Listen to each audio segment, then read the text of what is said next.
Hari ini saudara, selama 7 minggu, boleh kata Januari 5 minggu, kemudian Februari 2 minggu, 7 kali bicara mengenai kasih anugerah. Kita bicara mengenai kasih anugerah Tuhan, dan minggu yang lalu Pastor Nick membawakan mengenai loving God, mengasihi Tuhan. Dan hari ini saya juga akan bicara mengenai loving God juga, tapi kemudian Hana juga akan membicarakan mengenai loving God. Jadi ada 3 topik mengenai loving God, mengasihi Tuhan. Dan kita telah belajar sama-sama kemarin dari Pastor Nick, dia bisa membawakan bagus sekali. Kalau saudara nggak datang, harap saudara bisa dapatkannya videonya atau DVD-nya sehingga saudara bisa melihat lebih jelas. Pastor Nick membawakan mengenai Petrus dan Yohanes. Saudara lihat di Petrus dan Yohanes ada kontras perbedaan yang jelas sekali. Sebab Petrus bicara mengenai Peter adalah batu, bicara mengenai hukum Taurat. Bagaimana Petrus striving untuk mengasihi Tuhan. Agak gema juga, back little bit echo the back here, bisa di help. Tapi kalau saudara Yohanes, dia fokusnya bukan untuk mengasihi Tuhan, tapi fokusnya untuk dia merasakan, mengalami kasih Tuhan. Dan Yohanes, saudara, adalah murid yang dikasihi Tuhan, murid yang merasakan kasih Tuhan. Itu adalah salah satu yang perbedaan jelas antara Yohanes dengan Petrus. Dan hari ini saudara, kita akan belajar mengenai Petrus, sebab kita semua bisa identify mengenai Petrus. Bagaimana kasihnya Petrus? Bagaimana yang dia striving, dia berusaha untuk mengasihi Tuhan tapi dia gagal. Berapa dari kita juga ingin mengasihi Tuhan tapi kita gagal. Dan kita akan belajar, sebab kalau kita bicara mengenai loving God, itu yang seperti Petrus kata, dia ingin mengasihi Tuhan tapi gagal. Tapi yang kita akan belajar hari ini adalah bagaimana akhirnya Petrus bisa mengasihi Tuhan. Nah, saudara, kita akan bisa lihat bagaimana Petrus menerima dan mengalami kasih Tuhan. Saudara, satu hal kita bisa menerima. Tapi lain hal dengan kita experience, kita mengalami. Kita bisa menerima dan mengalami kasih Tuhan, itu harus ada balance. Sebab kalau kita bicara kita hanya menerima kasih Tuhan, tapi kita nggak experience, nggak ngalamin, itu barusannya di sini, saudara. Kita menerima. Saudara, seperti contoh aja. Kalau saudara siapa di sini yang belajar komputer, yang paling berat yang sampai sekarang saya mesti coba mengajarin Hana untuk komputer. Sebab tiap kali saya bicara, kamu ngomong gampang, ini. Tapi dia belum praktekkan. Begitu dia praktekkan apa tadi? Apa lagi? Tombolnya mana? Lain.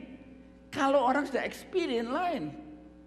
Tapi teori aja barusan sampai sini. Orang katakan dari sini ke sini cepat sekali.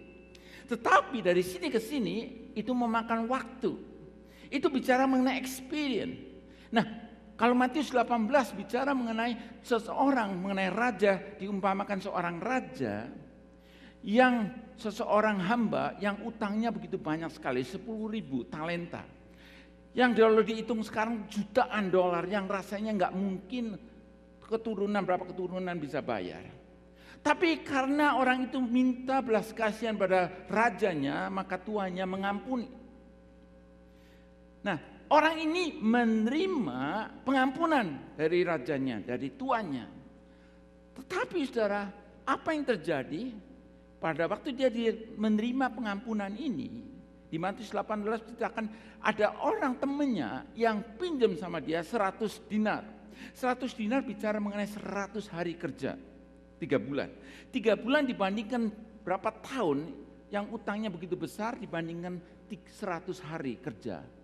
Nggak ada bandingannya. Tetapi yang menarik sekali, orang yang menerima pengampunan ini, dia nggak experience pengampunan dari Tuhan, nggak merenungkan betapa baiknya Tuhan.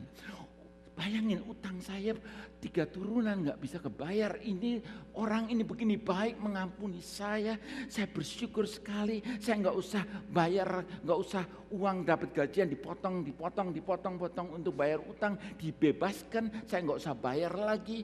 Orang ini kalau merenungkan, dia kemudian experience, aduh Tuhan begitu baik. Pada waktu dia lihat temannya yang utang 100 hari kerja, 100 dinar. Akan dengan mudah sekali dia katakan, it's okay, I forgive you. Dan it's okay. Sebab perbandingannya utangnya yang berapa keturunan yang dia harus bayar, dia diampuni dengan utang temennya yang dia minjemin kepada temennya hanya 100 hari kerja, 100 dinar. Perbandingan besar ini, orang ini dia tidak bisa mengampuni karena dia tidak experience, tidak mengalami kasih Tuhan, tidak mengalami pengampunan dari Tuhan. Jadi saudara bisa sitting di gereja ini dari minggu ke minggu, dari tahun ke tahun. Tapi kalau saudara nggak ambil waktu untuk merenungkan kasih Tuhan, merenungkan kasih anugerah Tuhan, saudara bisa hanya sampai di sini aja. Saudara bisa ngomong ini orang, saudara bisa quoting firman Tuhan, tapi saudara lain kalau saudara mengalami experience. Nah, kalau kita bicara mengenai kasih Tuhan, kita akan belajar hari ini untuk bagaimana melalui Petrus. Saya senang saudara kita belajar mengenai Petrus, sebab Petrus banyak identitas mengenai kehidupan kita semua. Yang dia ingin orangnya impulsif, dia ngomongnya sok gede, dia ngomongnya mungkin gak konsisten, dia janjiin ke Tuhan, kemudian dia deny, dia mulai, kemudian kejadian itu semua dia hadapin, kita semua mungkin hadapin juga. Dan kalau kita bicara mengenai kasih itu termnya banyak sekali dipakai yang kadang-kadang membuat kita mix up soal kasih. Orang kan ngomong, I love pizza, sampai senang-senang makan pizza. I love dog. Mungkin saya ada yang senang ala hamburger, ala peanut. Sudah bicara mengenai love itu bicara mengenai kasih, mengenai ini, kasih ini. Yang sebenarnya bicara mengenai love itu akhirnya orang nggak understand sebenarnya apa kalau bicara mengenai kasih itu apa. Ada 4 macam kasih. Kita akan lihat sama-sama 4 macam kasih. Kasih yang pertama adalah kasih eros. 4 macam kasih ini kita perlu tahu mengenai kalau kita bicara love. Pertama macam kasih adalah eros. Eros ini bahasa, kemudian come the word English word yang akhirnya dari situ keluar kata erotik. Erotik kata bicara mengenai sensual love. Mengenai sensual love. Jadi love yang I love you if you give pleasure. Saya akan mengasihkan lu, kamu kasih sesuatu. Dan saudara di sini saudara agape love ini bicara mengenai eros, kasih eros ini banyak terutama dari anak-anak muda. Saya menganjurkan untuk saudara-saudara yang punya anak remaja. Saya menganjurkan saudara Sabtu ini saya sama Hana akan bicara untuk orang tua di dalam mau masuk di dalam pacaran, menjelang pacaran. Hari Rabu Selasa yang lalu saya diinterview di radio dari Suara Pengharapan mengenai soal pacaran. Menarik sekali pada waktu saya bicara banyak sekali anak-anak muda yang ketarik mengenai soal topik itu. Nah, di sini sekarang yang menjadi problem seringkali banyak manusia di dalam hidupnya adalah mempunyai kasih eros ini. Nah, kasih anak-anak muda, sebab itu perlu sekali sebagai orang tua harus mempersiapkan anaknya dari kecil pada waktu sampai nanti mulai pada pacaran. Jangan ngomong pada waktu pacaran sudah. Orang lagi pacaran katanya anak-anak sudah buta, sudah nggak tahu apa, nggak bisa dengerin, nggak bisa lihat yang benar. Sejak kecil, saya ingat waktu itu si Jesse lagi kecil, kita sudah kasih tahu, Hana kasih tahu sejak kecil, kalau kamu nanti umur 17, kamu nyetir mobil, jangan sok-sokan, jangan gaya-gaya. Terus kita ceritakan bagaimana seorang Miss Amerika yang pernah nabrak. Pada waktu nabrak temennya, dianya nggak meninggal, temennya meninggal. Perasaan guilty, rasa bersalah itu menghantuin dia terus. Jadi kita mulai ceritakan sejak kecil tuh, kamu jangan shock. Kalau kamu drive, itu kunci punya umur, kalau di sini umur 16 langsung sudah mau punya mobil, mau drive. Itu harus disiapkan sebelumnya. Sejak kecil kita kasih tahu mengenai hidup kekudusan. Saya berkali-kali ngomong pada anak-anak kita, Sonia sama Natini, the best gift yang kau bisa berikan kami sebagai orang tua adalah saya membawa kamu dalam keadaan dalam kudus. Pada waktu Michael mau mulai pendekatan anak kita, saya ngomong satu hal yang saya minta adalah hidup dalam kekudusan. Nah itu mulai disiapkan sejak kecil, sehingga waktu pacaran mereka sudah siap. Kemudian kita harus siapkan juga kalau dalam pernikahan harus satu agama dulu. Sebab ini ada 8 hal menyebabkan perceraian. Pertama agama, kedua culture, ketiga keuangan, keempat mengenai komunikasi, banyak hal. Nah kemudian kita siapkan anak ini sehingga anak ini sudah mulai disiapkan. So itu saya percaya sudah banyak anak-anak muda saat ini kasih ke eros. Saya ingat waktu saya di real estate. Waktu itu Saturday, saya ketemu satu orang lagi mau coba jual rumah, kita lagi bicara-bicara. Anaknya mau pergi, Dad I'm going. Ini anak teenager, perempuan. Ini yang ayahnya katakan, did you bring pill? Apa kamu bawa pil? Nah saya waktu itu blow on bener, saya nggak tahu maksudnya pil apa tuh. Ternyata setelah itu anaknya pergi dia ngomong orang tua, I don't want anak saya juga pregnant. Jadi sudah rasanya kayak sudah dipersiapkan sudah. Nah kita lihat saat ini kasih manusia ada mulai start dengan eros, ada yang anak-anak muda. Kedua, kasih adalah storge, kasih yang kedua adalah storge. Storge ini adalah kasih kepada saudara. I love you, saya mengasihi kamu karena kamu adalah sister saya, kamu adalah brother saya mengasihi kamu karena kamu mesti saudara saya. Ini kasih storge. Kasih yang ketiga adalah kasih filio. Kasih filio ini bicara mengenai kasih sosial, kasih mengenai friend, kasih kepada teman-teman. Dan keempat, inilah kasih agape. Yang kasih yang datang hanya dari Tuhan saja. Kasih agape. Love that come from God alone. Hanya dari Tuhan saja. Ini kasih agape. Nah, kita bicara sedikit mengenai kasih agape. Apa itu agape? Agape itu is a love, is a spiritual. Suatu is a spiritual, rohani, divine love, kasih yang dari Tuhan aja, divine.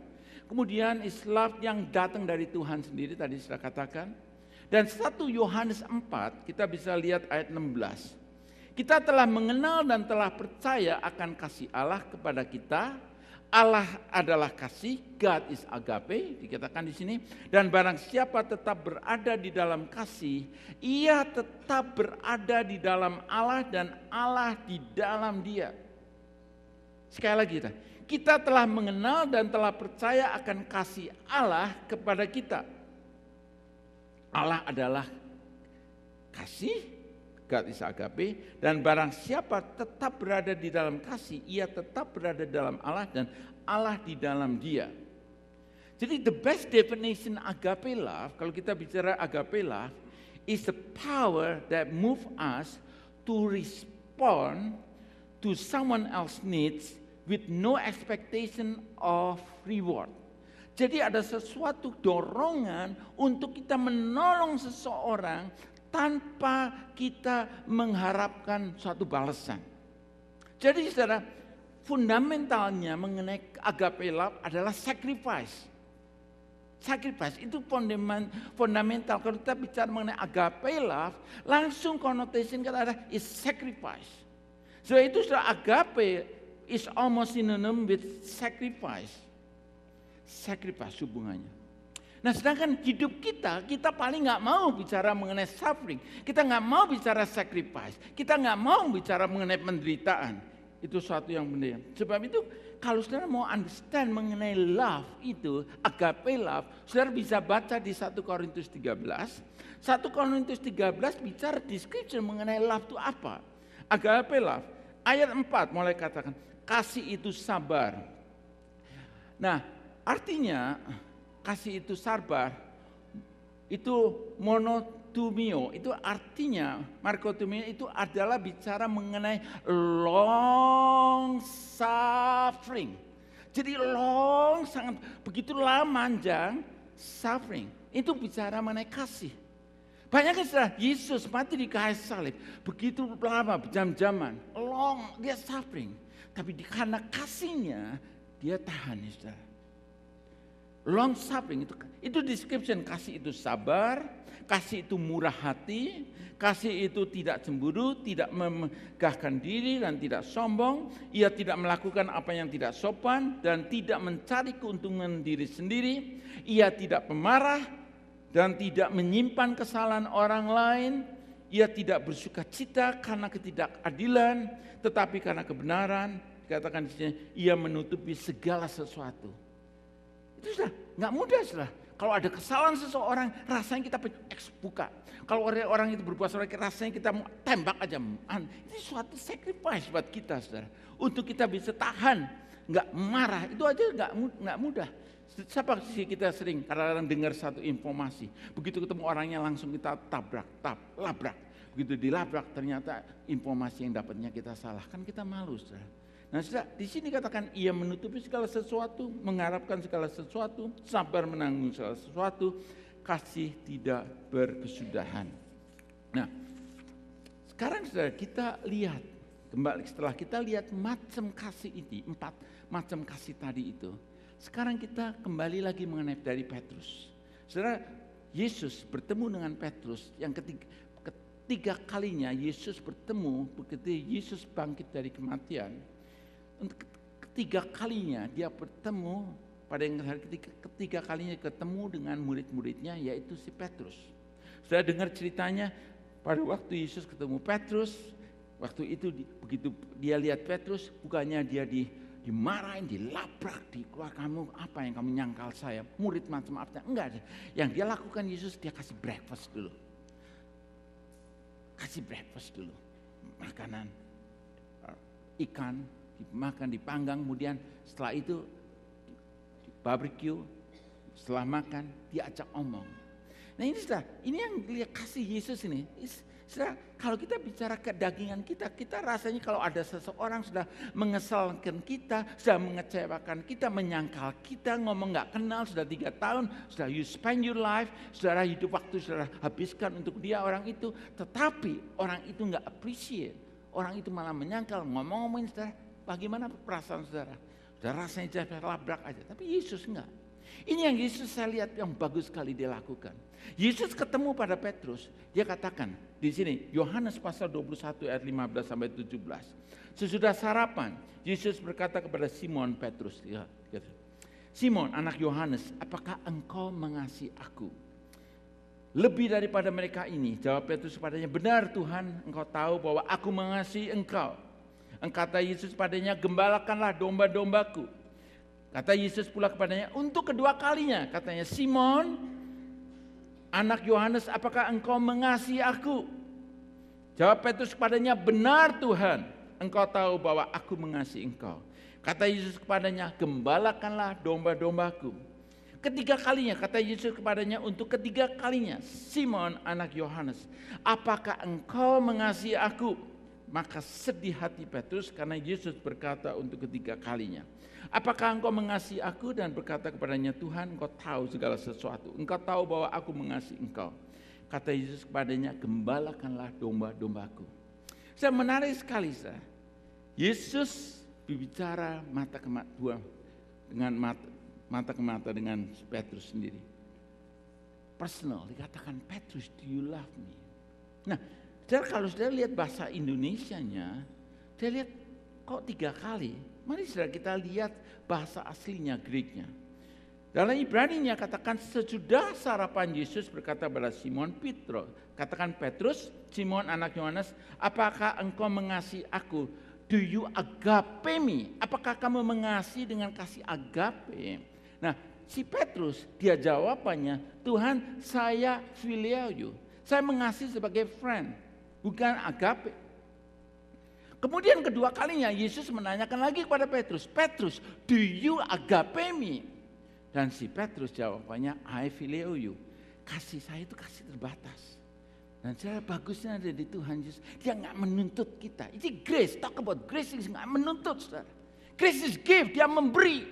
Dia memberi, dia pada waktu itu dia katakan, oke, Petrus, apakah kamu phileo saya yang ketiga kalinya?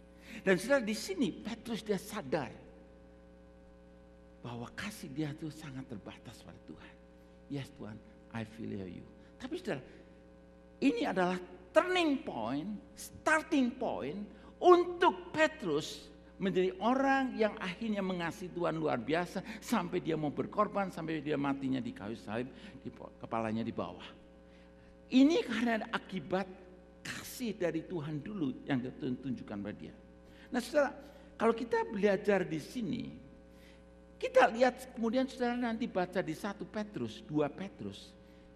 Di firman Tuhan di situ ada keyword. Kalau saudara baca Bible, ada keyword kata yang di-repeat, selalu diulang-ulang. Itu ada artinya, ada something yang important yang mau di-emphasize. Nah, kata keyword kalau saudara di 1 Petrus dan 2 Petrus, kata keywordnya di sini, kalau saudara lihat di sini ada grace, ada kata 11 kali di grace. Kata grace, kasih anugerah itu ada 11 kali. Kata suffer, saudara. Semua di sini kita nggak senang dengar kata suffer, menderita. Ada 11, ada kata suffer malah lebih banyak, 15 kali. Ada kata hope, ada pengharapan 4 kali, ada kata glory, ada 16 kali. Coba kita lihat ayat-ayat yang bicara mengenai kasih anugerah. Kata di sini, kiranya kasih karunia dan damai sejahtera makin melimpah atas kamu. Kiranya doa Paulus, katakan biarlah ini kita semua, biarnya kasih karunia Tuhan makin melimpah, multiply. Jadi dengan kata lain, kita perlu merasakan kasih anugerah Tuhan sehingga multiply, makin lama makin banyak. Nah ini adalah tahun kasih anugerah Tuhan. Dengan kata lain saudara punya pengharapan bahwa inilah doa tiap hari. Saudara katakan Tuhan, biar kasih anugerah Tuhan melimpah, melimpah, melimpah. Ini doa, ini startnya Paulus dengan Petrus dengan katakan hendaknya kasih karunia makin multiply, makin melimpah pada kamu. Kemudian ayat yang selanjutnya dikatakan di sini juga. 1 Petrus 1 ayat 13. Sebab itu siapkanlah akal budimu, waspadalah dan letakkanlah pengharapanmu seluruhnya atas kasih karunia yang dianugerahkan kepadamu pada waktu penyataan Kristus Yesus. Sebab itu siapkanlah akal budimu, prepare. Mind kita siapkan, kita punya paradigma, kita change, kita punya paradigm. Siapkan bahwa segala dikatakan di sini adalah segala pengharapan, letakkanlah pengharapanmu seluruhnya atas kasih anugerah. Kalau kita bicara mengenai God's grace adalah pertolongan ilahi. Dengan kata lain, dalam keadaan apapun juga, pengharapan kita adalah kasih anugerah ini Tuhan yang akan memberikan pertolongan buat kita.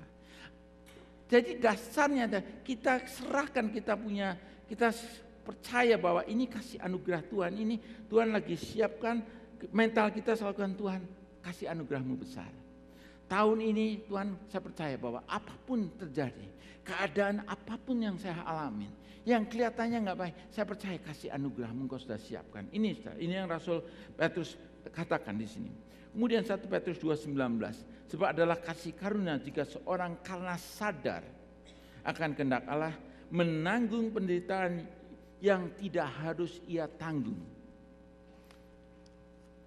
Menarik sekali, sebab adalah kasih karunia dikatakan jika seorang karena sadar. Karena sadar. Dengan kata lain kita sadar saudara, untuk katakan akan kehendak Allah menanggung penderitaan yang tidak harus ia tanggung.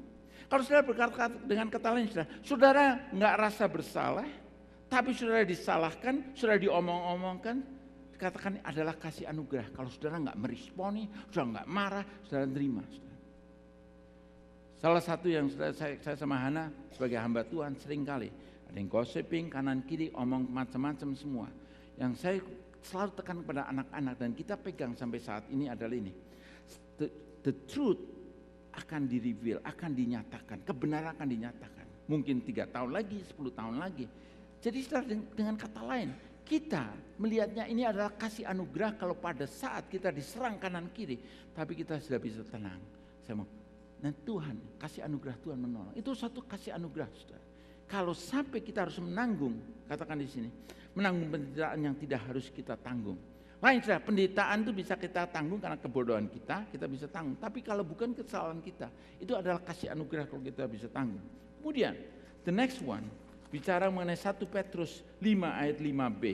Rasul Petrus, di sini dia menyadari bahwa pada waktu dia hidupnya di dalam keadaan kesombongan ini, bagaimana dia sombong, bagaimana dia bisa berjalan di atas air, dia mungkin ceritakan orang-orang, dia maunya first selalu itu. Dan di sini dia lihat bahwa God resists the proud. Tuhan nggak bisa memberikan, Tuhan menolak orang yang sombong. Tapi God give grace to the humble. Dia mencurahkan kasih anugerahnya pada orang yang humble, pada orang yang humble, saudara, yang rendah hati. Nah, saudara, kenapa saudara? Kenapa saudara? Kalau kita mendapatkan sesuatu begitu gampang, kalau kita bisa achieve dengan perasaan sini, kita nggak rasa basically kita nggak perlu Tuhan. Justru pada saat kita lagi gemetar, Tuhan, I have problem. Tuhan, saya nggak ada kerjaan saat ini. Tuhan, saya percaya kasih anugerah-Mu menolong. Tuhan, mungkin bahasa Inggris saya kurang bisa, Tuhan. Tuhan, mungkin kerjaan saya nggak punya skill. Saya mungkin ini orang-orang banyak yang sudah mungkin lahir di sini bahasanya lancar. Saya bahasanya aja nggak lancar. Tapi Tuhan, kasih anugerah-Mu menolong saya. Tuhan begitu lihat orang ini humble, dia ngomong, yes Tuhan, kalau sampai ini semua terjadi, hanya Engkau saja. Dia experience, saudara. Maka saudara, Tuhan akan pour that grace. Tuhan akan tolong. Saudara, saya diajar, saudara, untuk humble. Saya sering kumpul sama pendeta-pendeta dari Elim Fellowship. Saya di bawah Elim Fellowship. Nah, saya sama Pastor Ed dulu lagi kumpul sama Pastor Elim. Itu pendeta-pendetanya itu sederhana itu. Struggle. Mereka banyak ngadepin struggle. Ngadepin persoalan, keuangan. Jemaatnya sedikit, mungkin 30, 40. Struggle dengan ini, struggle. Nah, setelah pada waktu itu saya sama kadang-kadang ngomong, kok struggle. Saya everything smooth, semuanya enak. Nah, sampai kita ngalamin last year ini sesuatu pengalaman saya membuat saya rasa humble. Saya katakan yang lalu, saya katakan juga bahwa dengan ada gedung gereja kita pikir otomatis orang-orang pada datang dan sudah tegur mengenai Tuhan tegur saya mengenai kesombongan ini. Nah sekarang saya bisa identify kalau pada hamba-hamba Tuhan yang lagi struggle dalam mungkin keuangan gerejanya, lagi struggle di dalam persoalan relationship-nya. Kita bisa identify, kita bisa experience, kalau kita bisa ngomong sesuatu kasih anugerah, kalau kita lagi di bottom, kita lagi di bawah, kita bisa merasakan pertolongan Tuhan. Jadi saya melihat di sini, Rasul Petrus, dia belajar benar mengenai soal ini, grace. Dia katakan God resists the proud, but give grace to humble. Kemudian saudara, ini yang saya senang, akhir dari tulisan Rasul Petrus ini. Akhir 2 Timotius 3 ayat 18 katakan, tetapi bertumbuhlah dalam kasih karunia, grow in grace, dan dalam pengenalan akan Tuhan dan Juru Selamat kita Tuhan Yesus Kristus, baginya kemuliaan sekarang dan sampai selama-lamanya. Grow, tetapi bertumbuhlah, dikatakan bertumbuhlah dalam kasih karunia. Dengan kata lain, kasih karunia, kita punya rasa menerima kasih anugerah itu kita harus bertumbuh terus, makin lama makin lebih banyak lagi bertumbuh, grow, jangan sama aja, grow dalam kasih anugerah Tuhan. Inilah Rasul Petrus, saudara, dia bisa benar-benar merasakan kasih Tuhan, dia experience grace of God, dia bisa katakan di sini. Kemudian saudara kita lihat di sini juga, sekarang saudara hubungannya antara kasih anugerah dengan penderitaan, suffering itu tadi kata sangat dekat sekali. Kalau saudara tadi lihat keyword tadi, baca kata ada kata suffering ada 15 kali di kata 1 Petrus 1 sama Petrus 2 itu. Bicara mengenai penderitaan. Nah, saudara, penderitaan, saya tadi kemarin lagi menyiapkan itu hari Selasa atau Rebu, ada satu good news yang saya mau katakan pada saudara saat ini. Kalau saudara saat ini dalam keadaan rasanya saudara menderita, saudara merasa saudara suffer, saudara, ini adalah kesempatan yang bagus sekali saudara merasa bisa menerima kasih anugerah Tuhan. Sekali lagi saya katakan, waktu saya mempersiapkan ini Tuhan katakan pada jemaat, kalau saudara saat ini dalam keadaan lagi ngadapin penderitaan, mungkin dalam soal kerjaan saudara, dalam relationship saudara, Di dalam mungkin saudara di dalam soal keuangan saudara. Mungkin saudara dalam persoalan dalam kesalahan sakit. Apapun juga yang saudara dalam keadaan ini. Saudara, ini adalah kesempatan sekali untuk Tuhan pour. Tuhan curahkan kasih anugerahnya pada saudara. Jadi saudara, saya ingin saudara pagi ini benar-benar grab bahwa konsep mengenai agape love is sama saja bicara talk about suffering. Mengenai penderitaan. Suffering, sacrifice. Nah ini konsep ini seringkali kita sebagai anak manusia, kita konsep mengenai kasih itu beda dengan kasih Tuhan. Kita bicara, kalau kita bicara mengenai kondisi, mengenai love, seringkali gak comprehend mengenai kasih Tuhan. Karena kasih Tuhan adalah kasih yang sacrifice, yang berkorban. Kasih Tuhan adalah kasih yang unconditional, gak berdasarkan performance saudara. Apakah saudara baik atau enggak, apa saudara mengecewakan enggak. Kasih Tuhan dia mengasihi walaupun saudara sekali backslide, saudara mundur, sudah gak lama gak ke gereja. Tuhan tetap mengasihi saudara. Sebagai relationship saat ini saudara bukan sebagai bapa, bukan school master. Kalau hukum Taurat itu seperti kayak school master yang kalau saudara begitu sekolah dipentung. Tapi saudara, relation kita sekarang adalah kepada Bapa yang kita bisa datang kepada Bapa. Yes, saatnya Bapa akan disiplin. Tuh, Bapa akan disiplin saudara. Tapi saudara, jangan saudara give up. Sebab dia ingin pour kasih anugerahnya. Nah saudara, kita bicara mengenai penderitaan. Rasul Petrus bicara di 1 Petrus 2, 19-20. Ada berapa kata, saya nggak banyak waktu nih. Mengenai penderitaan. Sebab adalah kasih karunia jika seorang karena sadar akan kehendak Allah menanggung penderitaan yang tidak harus dia tanggung. Tapi ayat 20 dikatakan di sini. Sebab dapatkah disebut pujian jika kamu menderita pukulan karena kamu berbuat dosa? Enggak kan? Of course kalau kita berbuat dosa kita akan menderita akibat. The fruit akibat dosa adalah hidup. Tapi jika kamu berbuat baik dan karena itu kamu harus menderita, kita berbuat baik tapi kamu harus menderita, maka itu adalah kasih karunia pada Allah. Nah kemudian the next one, bagusnya juga. Karena itu baiklah juga mereka, nah ini sudah penting sudah kalau ada Alkitab sudah buka ini. Karena itu baiklah juga mereka yang harus menderita karena kehendak Allah. Nah, saya katakan, apakah penderitaan mereka adalah kehendak Allah di sini? Kata harus menderita karena kehendak Allah. Dikatakan therefore let those who suffer according to the will of God. Jadi kehendak Tuhan adalah kehendak Tuhan untuk kita menderita. Dikatakan di sini bagus sekali. Katakan pada saat kita harus boleh kata is a God's will untuk kita menderita. Dikatakan apa yang kita lakukan? Kita harus menyerahkan jiwanya dengan selalu berbuat baik kepada pencipta kami setia. Therefore, bahasa Inggrisnya, let those who suffer according to the will of God commit their soul. Sebenarnya di dalam soul itu ada 3. Emosi kita, pikiran kita, kehendak kita.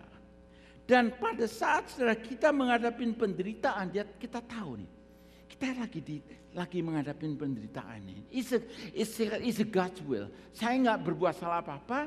Pokoknya Tuhan izinkan saya harus menderita. It's according to the will of God. Sudah rencana kehendak Tuhan. Nah saat ini saudara, pada saat itu saudara, yang saudara harus lakukan, commit your soul, serahkan emosi saudara pada Tuhan.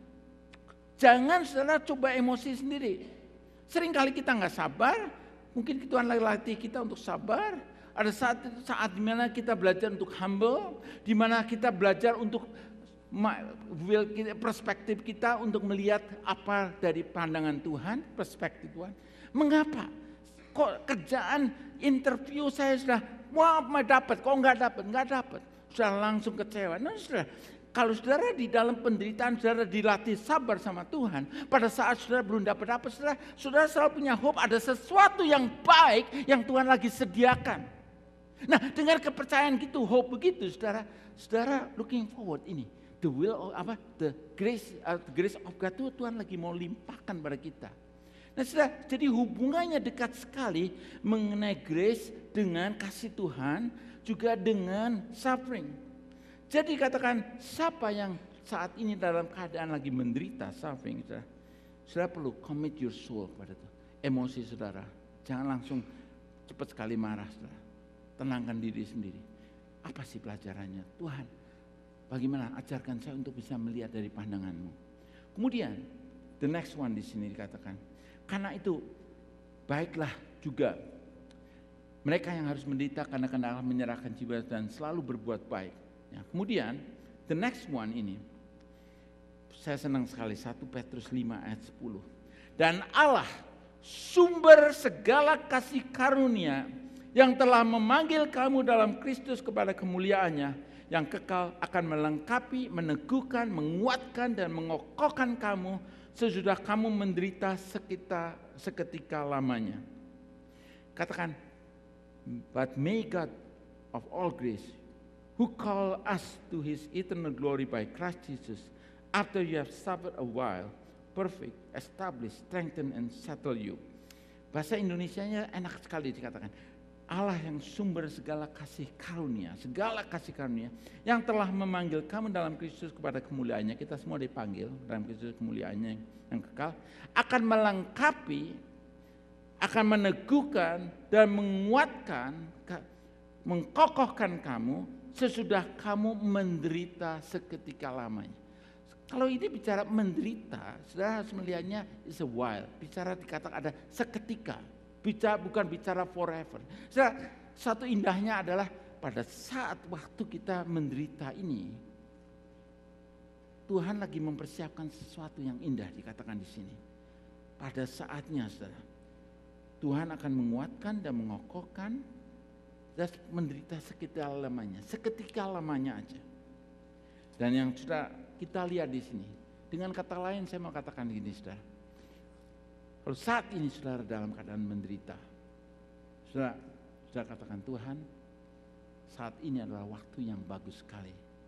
Saya mengalami kasih Tuhan, kasih-Mu.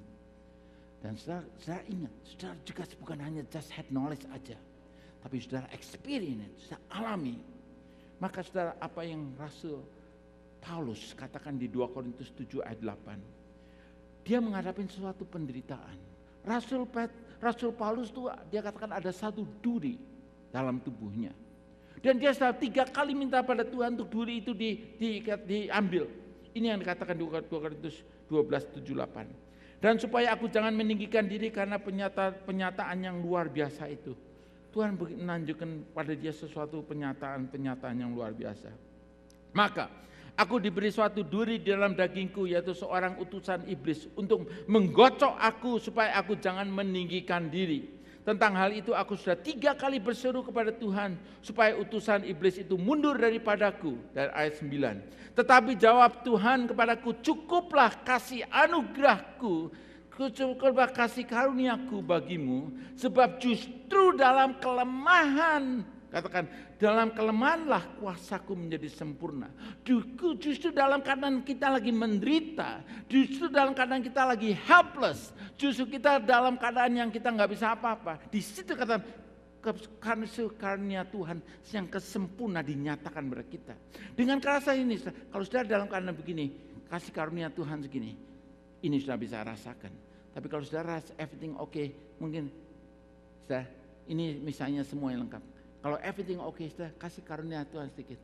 Pada saat ada berasa secara low di sini, kasih anugerah Tuhan curahkan begitu besar. Dan ini katakan yang bahasa Inggrisnya, my grace is sufficient for you, for my strength is made perfect in weakness.